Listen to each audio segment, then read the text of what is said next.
स्वर्ग में जाने का असली अधिकारी कौन होता है? इंसान कौन सा पुण्य करते हैं तो स्वर्ग जाता है? इस कहानी को सुन लिया तो कभी नर्क देखना नहीं पड़ेगा। और हाँ, इस पवित्र कथा को आधा अधूरा छोड़कर जाने की गलती मत करना, वरना पाप भी लग सकता है। और हाँ, इस वीडियो को अनादर ना करें। अगर आप श्री कृष्ण और श्री राम का भक्त है तो कमेंट में जय श्री कृष्ण जय श्री राम अवश्य लिखें। एक बार धरती लोक पर 4 व्यक्तियों की मृत्यु एक साथ हुई थी। वे चारों अलग अलग प्रदेश के अलग अलग शहर के रहने वाले थे। संयोग से उन चारों का अंत समय आ गया। एक ही समय पर यम के दूत उन चारों को लेने के लिए आए। मरने वालों में एक तो किसी शहर का राजा था, एक बड़ा धनी व्यापारी था, तीसरा एक पूजा पाठ जप तप करने वाला पंडित था, और चौथा एक मजदूर था जो दिन भर मेहनत मजदूरी करके अपने परिवार का पालन पोषण करता था। चारों की आत्मा को यमदूत लेकर धर्म की सभा में पहुंचे। चारों उनके सम्मुख खड़े होकर ये सोच रहे थे कि कौन स्वर्ग में जाएगा और कौन नरक में। धर्मराज अभी गद्दी पर विराजमान नहीं हुए थे। उससे पहले ही वे चारों आपस में बातचीत करते हुए स्वयं को ही स्वर्ग का दावेदार ठहरा रहे थे।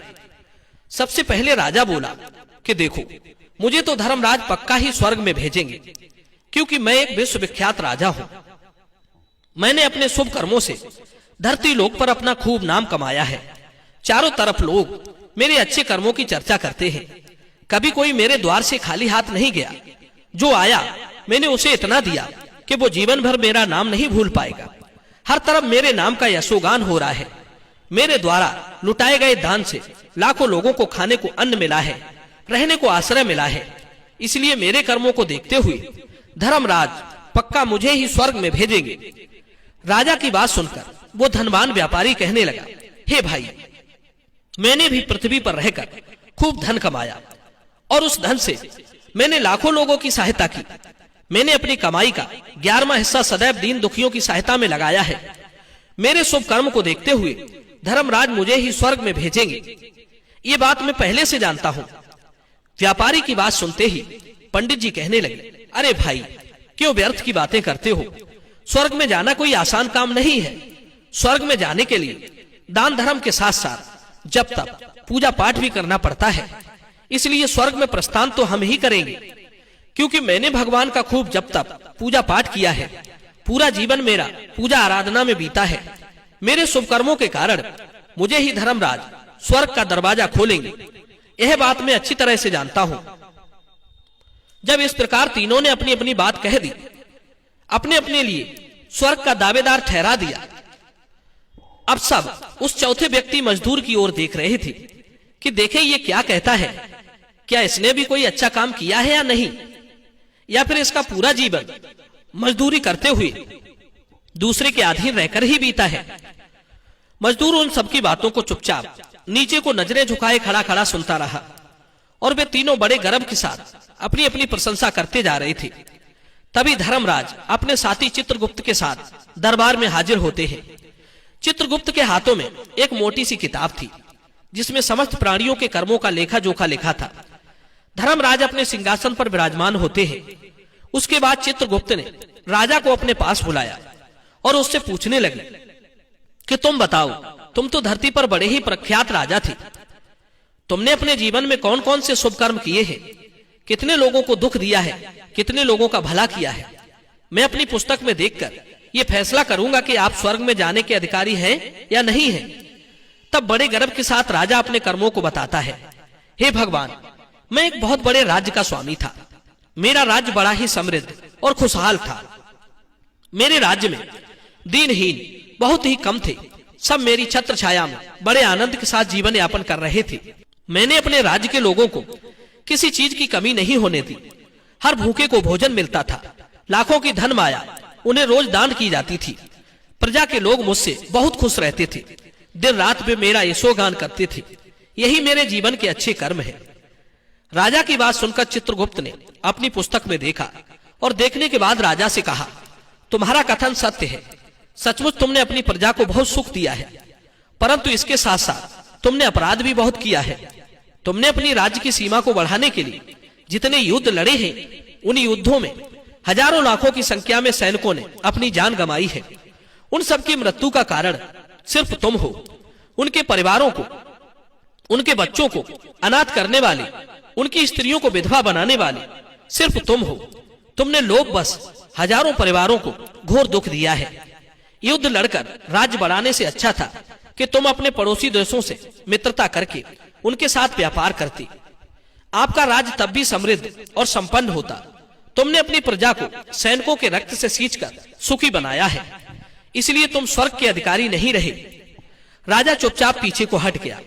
इसके बाद उस व्यापारी से पूछा, आपने धरती पर कौन कौन से अच्छे कर्म किए हैं? तब व्यापारी कहता है, हे भगवान, मैंने धरती पर जितना धन कमाया उसका 11वां भाग अच्छे कामों में लगाया है। लाखों लोगों को भोजन खिलाया है, कई आश्रमों को दान दिया है, कई बेघर लोगों को अपने धन से घर बनवाया है, कई शहरों में मंदिरों का निर्माण कराया है, जगह जगह मुसाफिरों को ठहरने के लिए धर्मशालाएं बनवाई हैं, पानी के प्याऊ लगवाए हैं, प्रत्येक तीर्थों में भंडारे करवाए हैं। यही मेरे अच्छे कर्म हैं। व्यापारी की बात सुनने के बाद चित्रगुप्त ने अपनी पुस्तक खोली, जिसमें उसके जीवन के सारे अच्छे बुरे कर्म लिखे थे। चित्रगुप्त ने बताया कि देखो, तुम जो कहते हो वो सत्य है। तुमने धरती पर खूब दान धर्म किया है, पर तुम्हारा पाप ये है कि तुमने धरती पर जो दान धर्म किया है वो तुमने उस पैसे से किया है जिसको कमाने के लिए तुमने बहुत झूठ बोला है, बहुत ठगी की है, कई चीजों में मिलावट करके बेचा है, नकली चीजों को असली के दामों में बेचा है, कितने व्यापारियों को रास्ते से हटाया है। तुम्हारे इन कर्मों से न जाने कितने लोग बीमार होकर मर गए, कितनों ने आत्महत्या कर ली, कितनों की मेहनत का पैसा तुम्हारे पास आ गया। उन सब लोगों की बद्दुआएं तुम्हारे साथ हैं। तुमने जो कुछ भी अच्छा काम किया है वो बुरे कर्म करके ही किया है, इसलिए तुम्हारे पास तुम्हारा कोई शुभ कर्म नहीं है। तुम स्वर्ग में जाने के अधिकारी नहीं हो। चित्रगुप्त की बात सुनकर व्यापारी भी उदास होकर पीछे हट गया। उसके बाद पंडित जी को बुलाया और पूछने लगे, तुमने अपने जीवन में कौन से अच्छे कर्म किए हैं? तब पंडित जी कहते हैं, हे भगवान, मेरा पुण्य ये है कि मैंने हजारों लोगों को ज्ञान दिया है, हजारों यज्ञों के अनुष्ठानों को संपन्न कराया है, हजारों के घरों में पूजा पाठ कराई है, दिन रात मैंने ईश्वर का जप किया है, हजारों कन्याओं का विवाह कराया है, लाखों पिंडदान श्राद्ध कर्म कराए हैं, अज्ञानियों को मार्ग सुझाया है। इससे ज्यादा शुभ कर्म और क्या हो सकते हैं? तब चित्रगुप्त अपनी पुस्तक में देखकर बताते हैं, हे पंडित जी महाराज, आपका कहना सर्वथा सत्य है। आपने वास्तव में हजारों लोगों को ज्ञान दिया है, लेकिन उस ज्ञान पर स्वयं कभी अमल नहीं किया। आपने सैकड़ों यज्ञ पूजा पाठ अनुष्ठान कराए, पर उनमें निस्वार्थ भाव से किया गया कोई कर्म नहीं था। इसलिए तुम स्वर्ग में जाने के अधिकारी नहीं हो। अब तो उदास होते हुए पंडित जी भी पीछे हट गए। अब बचा केवल मजदूर। मजदूर ये देखकर बड़ा हैरान था कि अब तक वो जिनको इतना महान समझ रहा था वे कोई भी स्वर्ग में जाने के अधिकारी नहीं रहे, तो मैं कैसे स्वर्ग में जा सकूंगा? मुझे तो स्वर्ग की कल्पना भी नहीं करनी चाहिए, क्योंकि मैं तो कभी पूजा पाठ जब तब यज्ञदान करने के लायक ही नहीं था, तो शुभ कर्म कहां से करता? मैं तो मेहनत मजदूरी करके सारे जीवन अपने परिवार को पालता रहा, शुभ कर्म कहां से करता? मजदूर ये सब सोच ही रहा था। इतने में चित्रगुप्त ने उससे भी आवाज लगाई और उससे पूछा, हे मजदूर भाई, और उससे भी पूछा। तो मजदूर पहले ही कहने लगा, भगवान, मैंने धरती पर एक गरीब घर में जन्म लिया। यज्ञ दान हवन पूजा पाठ करने के मैं लायक नहीं था। मैं शुभ कर्म कहां से करता? मुझे तो अपने परिवार का भरण पोषण ही कर पाया। मैं जानता हूं भगवान कि मैं स्वर्ग जाने का अधिकारी नहीं हूं। मैंने धरती पर भी नरक भोगा है और यहां भी भोगूंगा, पर मेरी एक हार्दिक इच्छा है, मैं स्वर्ग में तो जा नहीं पाऊंगा। मैं एक बार स्वर्ग को अपनी आंखों से झांक कर देखना चाहता हूं। इससे अधिक मेरी कोई इच्छा नहीं है, क्योंकि मैंने ऐसा कोई काम नहीं किया जो कुछ देर के लिए ही स्वर्ग में पहुंच पाता। गरीबी में पला बड़ा, काम के बाद लोगों की सेवा के लिए मेरे पास समय नहीं रहता। बचा हुआ समय मैं अपने बूढ़े माँ बाप की सेवा में लगा देता था। उनके लिए औषधि पीसता था, उन्हें खिलाता पिलाता था, उनके वस्त्र बदलता था, उन्हें नहलाता धुलाता था। यही मेरी दिनचर्या थी। मुझे तो मंदिर जाने का भी समय नहीं मिल पाया। मजदूर की बात सुनकर चित्रगुप्त ने अपनी पुस्तक में देखकर पूछा, हे मानव, तुम ध्यान करके सोचकर बताओ, तुमने कभी तो कोई शुभ कर्म किया होगा। तब मजदूर अपने पूरे जीवन काल के घटनाक्रम को याद करता है। तब उसे याद आया कि एक बार उसे बहुत तेज भूख लगी थी। वो रोटी खाने के लिए बैठा ही था कि इतने में वहां एक बहुत ही कमजोर कुत्ता टहलता हुआ आ गया, जो ठीक से चल भी नहीं पाता था। वो आकर मेरे सामने बैठ गया और मेरी रोटी को गौर से देखने लगा। मैं समझ गया कि वो कुत्ता भूखा है।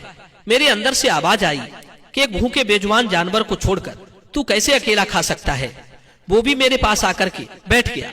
मैंने वो रोटी स्वयं ना खाकर उस कुत्ते को खिला दी। उस दिन मैंने पूरे दिन भूखे पेट रहकर ही काम किया था। मजदूर की बात सुनकर चित्रगुप्त मुस्कुराए और उसका हाथ पकड़ करके बड़े सम्मान के साथ उसे स्वर्ग में लेकर गए और बोले, वास्तव में आप ही स्वर्ग में रहने के अधिकारी हो। आपका वो त्याग और उस मूक पशु पर दया दिखाना ही सबसे बड़ा शुभ कर्म है। मनुष्य जो भी काम निस्वार्थ भाव से करता है, वास्तविक उसका ही उसे सबसे बड़ा पुण्य मिलता है। निस्वार्थ भाव से किया गया जन कल्याण के लिए काम आपके सैकड़ों पापों को नष्ट कर देता है। लोभ, लालच, मोह और स्वार्थ के वशीभूत होकर किया गया शुभ कर्म भी फलदायी नहीं होता। इसीलिए ध्यान रहे, जीवन में अच्छे कर्म अच्छी भावना के साथ करना चाहिए। ऐसा नहीं होना चाहिए कि आपने किसी से धन छीनकर या चुराकर कमा लिया और बाद में उसी धन को शुभ कर्मों में लगा दिया। वो धन आपको कभी नरक में जाने से नहीं बचा सकता। दोस्तों, मैं उम्मीद करता हूं ये कहानी जरूर पसंद आई होगी। तो चलिए वीडियो को लाइक कीजिए और चैनल को सब्सक्राइब कीजिए। मिलते हैं आपसे अगली वीडियो में एक और चर्चा के साथ। आप सभी का बहुत बहुत धन्यवाद। जय श्री कृष्ण।